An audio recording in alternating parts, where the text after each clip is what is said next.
Bonjour, c'est une question qui m'est souvent posée. Comment j'utilise l'intelligence artificielle pour détecter les signaux faibles? Comment est-ce que ça fonctionne?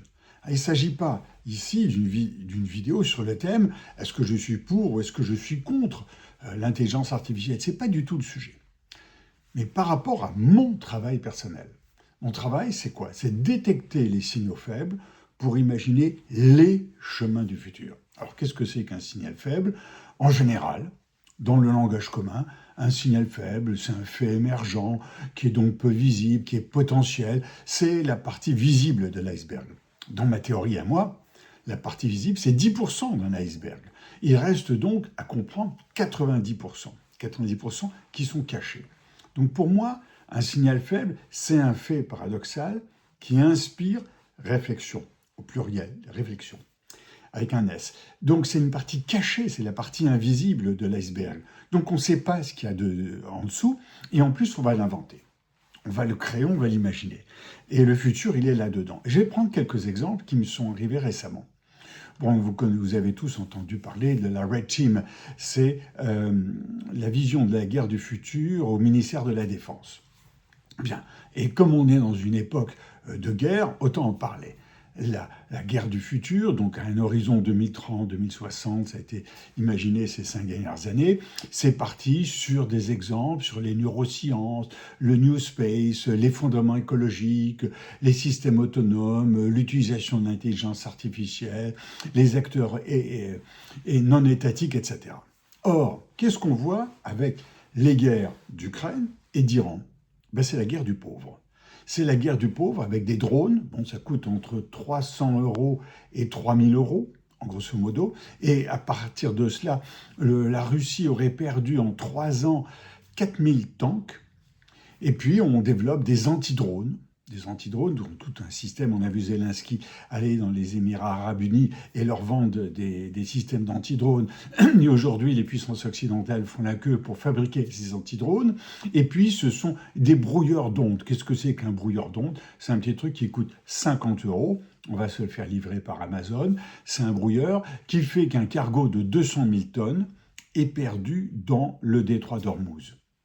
Donc, on est dans une guerre du pauvre qui nuit à toute l'imagination qu'on avait mis pour avoir une guerre d'une sophistication extraordinaire.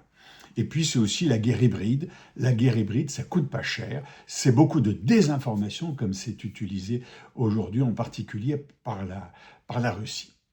Donc l'axe du pauvre est régulièrement ignoré. On le voit dans le Red Team, c'est ignoré, et on le voit aussi en intelligence artificielle, c'est ignoré. Questionnez l'intelligence artificielle là-dessus, elle ne vous sortira pas la guerre du pauvre, elle ne vous sortira pas les axes du pauvre, et pourtant, moi, c'est ce que j'impose à mes clients. J'impose à mes clients, dans un ensemble d'une dizaine d'axes de développement et de futur, j'impose un axe du pauvre.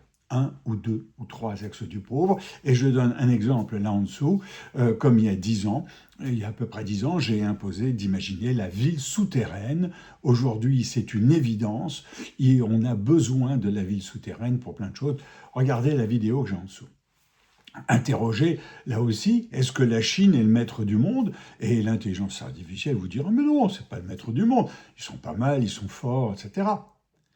Et l'intelligence artificielle ignorera complètement le plan quinquennal, le 15e plan quinquennal qui a été émis en mars 2025, qui est fondé sur 3 choses, si l'on veut, pour être très bref.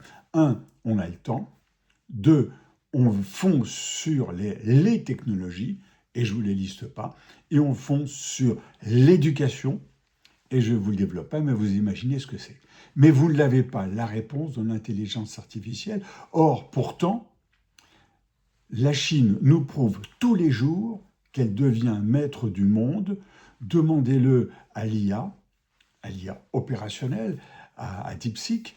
Demandez-le à l'industrie allemande, au Mittelstand allemand, ce qu'ils en pensent aujourd'hui. Demandez-le aux fabricants de voitures électriques, aux fabricants de panneaux solaires, etc. Donc, quand j'interroge l'intelligence artificielle sur ces points, elle est limitée. Donc, ce qui veut dire que, j'espère vous avoir démontré par les exemples, qu'il faut aller plus loin, bien sûr, quelque chose que l'intelligence artificielle ne peut pas imaginer. Elle donne des informations valables jusqu'à un certain temps, jusqu'à un certain jour, et puis après, elle ne sait pas, elle n'anticipe pas, elle entérine. Alors, un autre exemple aussi, ça date d'hier.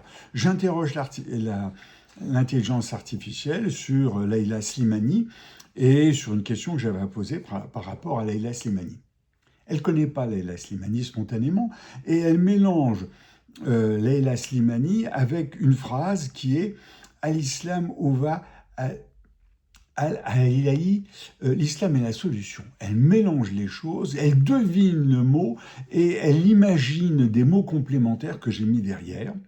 Et alors la réponse porte sur Régis Debray. Je n'ai pas prononcé le mot de Régis Debray. Ce qui veut dire que lorsque l'on pose une question à travers un prompt, il faut vérifier si le prompt a été bien compris, bien traduit, si l'on va dans le sens de ce que l'on a imaginé, et ensuite il va falloir contrôler tout ce qu'il y a été dit. Ça peut apporter quand même des résultats très positifs, l'intelligence artificielle, mais dans mon univers, de capter les signaux faibles et d'imaginer les scénarios du futur, les chemins du futur, je ne l'utilise pas. Je n'utilise pas. Il faut que je passe trop de temps, je dois tout contrôler. Les hallucinations sont nombreuses. Je vous ai donné un exemple où elle devine des mots, elle veut aller vite, et puis elle devine les mots. D'ailleurs, à la fin, l'intelligence artificielle me dit « En tout cas, vous avez bien fait de relever l'erreur ». Ça arrive souvent, car cela a changé totalement le sens de votre question. On est passé d'une analyse littéraire sur les frontières à un slogan politique par la simple faute d'un algorithme un peu trop nerveux. Voilà. Donc, je perds mon temps dans mon métier avec l'intelligence artificielle. Donc, mon signal faible ne se voit pas, parce qu'on ne le déduit pas, et parce qu'on l'induit, c'est-à-dire que l'intelligence artificielle ne le fait pas. Donc, ce que je crée, je vois dans le futur, c'est l'autonomie de la recherche et de la diffusion. Ça doit être quelque chose d'autonome, qui appartient à celui qui fait mon métier, qui le fait lui-même. Bien sûr, il y a la lettre des signaux faibles qui est diffusée, mais elle n'est pas sur Internet. Il y a seulement 5 ou 6 signaux qui sont sur Internet. Donc on pourrait dire les signaux faibles de Philippe Cahen sont sur Internet. Oui, quelques-uns, mais un cinquième, si on veut, de l'ensemble des signaux du mois. Et puis, il y a un avantage compétitif. Et l'avantage compétitif, à mon sens, c'est qu'il libère mon esprit, il lutte contre l'enfermement. Or, c'est bien le danger, je me rends compte dans les entreprises avec lesquelles je travaille, on a un esprit d'enfermement, un esprit de silo, alors qu'au contraire, il faut libérer l'esprit, qu'il aille dans d'autres domaines que l'intelligence artificielle ne peut pas satisfaire dans la détection des signaux faibles. Et j'ai un mot-clé, là aussi je vous remets le lien, si je ne l'oublie pas, pour le mot cure-cri-cré, cure pour curiosité, cri pour critique, et crée pour créativité. Or, c'est très important d'être curieux, critique et naturellement créatif. Et là, on est totalement dans le registre humain. C'est mon métier, c'est le métier que je recommande à développer dans d'autres entreprises, dans toutes les entreprises, d'avoir toujours des gens qui travaillent là-dessus. Curiosité, critique et créativité, c'est totalement humain et ça aide à développer quelque part la lucidité. Ce n'est pas du tout l'intelligence artificielle avec laquelle je travaille qui m'apportera cette lucidité. Je repars en plongée. À bientôt.